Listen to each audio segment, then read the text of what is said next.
Today I fucked up by being racist, not helpful. This happened in the before times, when public transport existed. I was getting a train back late one night and the only other person in the carriage was an incredibly stylish Asian woman. She was sat opposite me looking very cool, flicking through her cool Instagram and generally being cooler than me. She had this amazing fashion mix of classic Asian style mixed with modern urban style, and her amazing hair was up in a bun with a long and stylish hairpin through it. The hairpin is important. At the next stop she gets up to leave. Terrified by her coolness, I look at the floor to avoid any risk of eye contact when I notice she's dropped something. On the floor by her feet is another bow. Today I fucked up.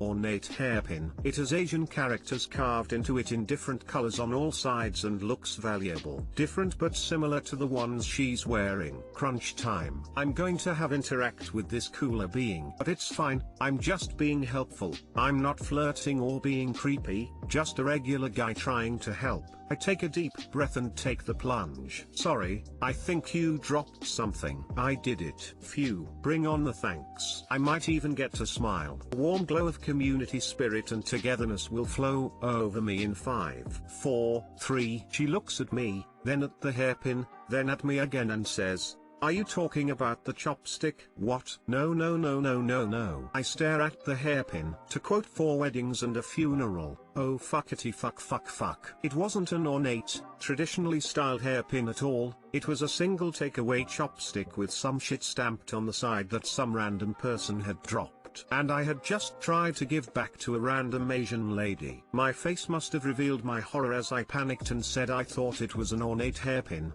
Worst sounding excuse ever, because luckily she just laughed and got off the train. Be careful folks, it's a minefield out there. Too long didn't read, tried to be helpful and give an Asian lady back her hairpin she dropped. Turns out it was a random chopstick and nothing to do with her, and I look like the worst kind of stereotyping idiot. Funny story and not rude at all. Mistakes are just that. Doesn't make you racist all of the sudden. Your intentions don't lie. LOL, nice. This was a great read, I enjoyed it, can't imagine how embarrassed you must have been. Thanks. Glad some good can come from it. I just thank my lucky stars there was no one else in the carriage to witness it. As an Asian woman myself, I found this hilarious. Well done for handling it the way you did. I'm so sorry for laughing. No you're not.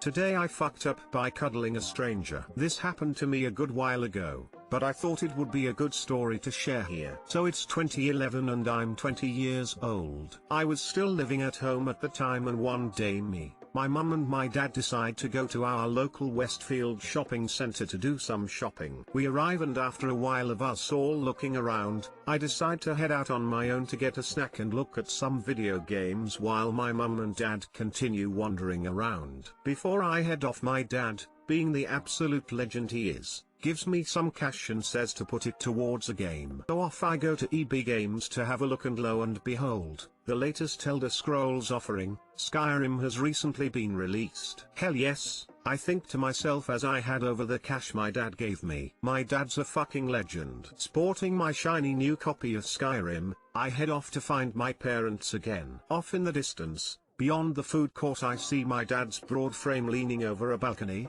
looking out across the other shoppers. I make a beeline for him and give him the biggest crushing bear hug whilst saying "I love you dad." Very uncharacteristically, my dad pushes and shrugs me away, and as we fully turn to face each other, I realize that this was not my dad, this is just some person who looked really similar to him. He looked shocked and confused. I was looking for a kind soul to mercy kill me so I could escape the embarrassment. It wasn't my fucking dad. It wasn't my fucking dad. Oh, you're not my real dad. I offer lamely as I slowly back away and turn to power walk in the other direction. Much to my chagrin, I turn to see my dear old dad, standing about 15 meters away with a donut, laughing his ass off. Thankfully he gives me a hug and the sting of embarrassment is lessened to an extent. I often think about that man that I cuddled so fiercely, and I hope he's doing okay. Too long didn't read, I mistook a stranger for my dad and gave them a big bear hug whilst saying "I love you, Dad." The stranger was shocked and I was incredibly embarrassed.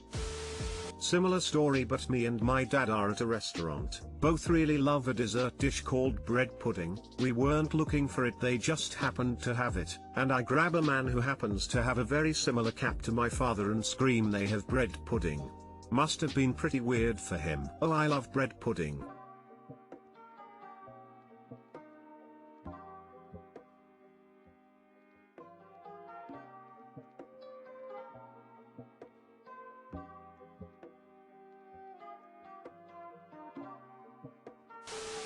You and your dad sound pretty damn cool, smile. Haha, I love my dad.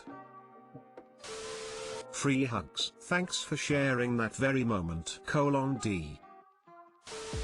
This is hilarious. If this was a movie, that random hug probably saved that guy from suicide or something. 2. I once fell asleep on some dude on an airplane, like totally flopped over onto him. I don't know how long I was like that, but it was super awkward when I woke up. From Hawaii to California, it was a couple hours. I thought it was sweet.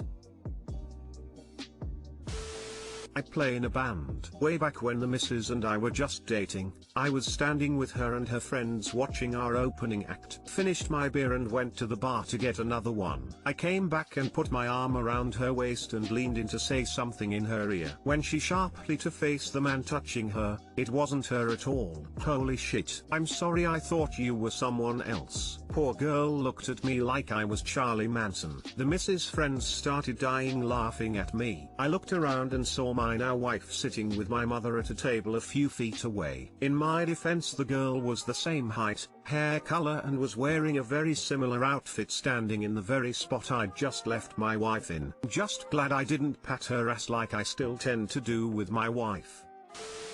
Today I fucked up by wearing noise-cancelling headphones. So usual disclaimers, on mobile, and this was approx 3 years ago. I was on the morning commute to work and had borrowed my partner's Bose 2 noise-cancelling headphones for the day, and I was loving how good they were. Busy tram then train ride into the city, and I was in my own little bubble, barely disturbed by the background noises. Anywho, I get off at my stop and need to cross one major intersection before arriving at my personal concrete hell called work. This was one of those big 15 feet wide crossings that fill up 4 people deep within seconds. As usual, the green man ends moments before I arrive, and I find myself in the front row of the mass waiting to cross. It was at this point I felt the rumblings deep within. I knew I was going to pass wind, and had to do some quick risk management. If I try to hold it in until I get to the toilet in work, which will take 1 minute, but fail to hold it, it will probably come out like a cannon. Alternately, I could use those same muscles to control the release at the lights, and if I do it right, there'll be no noise. I chose the latter option as I felt confident I could get away with the silent release. Bit by bit I release and control the flow at a trickle with not a sound. Yeah, this is working, I can do this. Let's up the pace before the green man starts and I lose muscle control. Ooh, maybe a bit too fast on the release there. But joy of joys, I have expunged the offensive gases from my body and successfully deployed the payload in complete stealth. Smug mode engaged. I casually look to my left, and the bloke standing next to me is staring at me with utter disgust. Wait, does he know I farted? I take a deep breath to analyze my surroundings, and definitely no noxious gases in the vicinity, so how?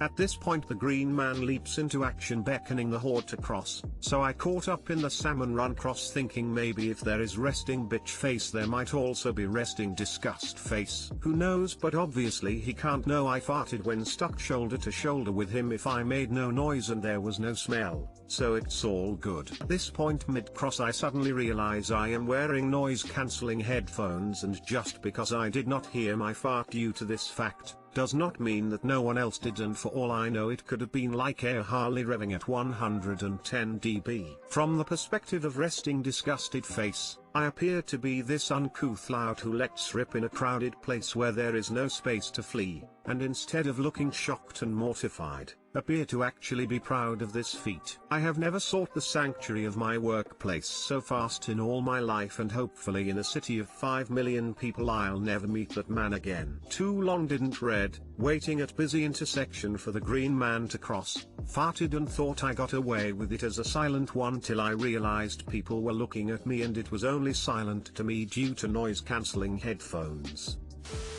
Ha ha ha ha ha ha ha ha ha ha. Now you know what it is like to be deaf and then be told for the first time that farts make noise.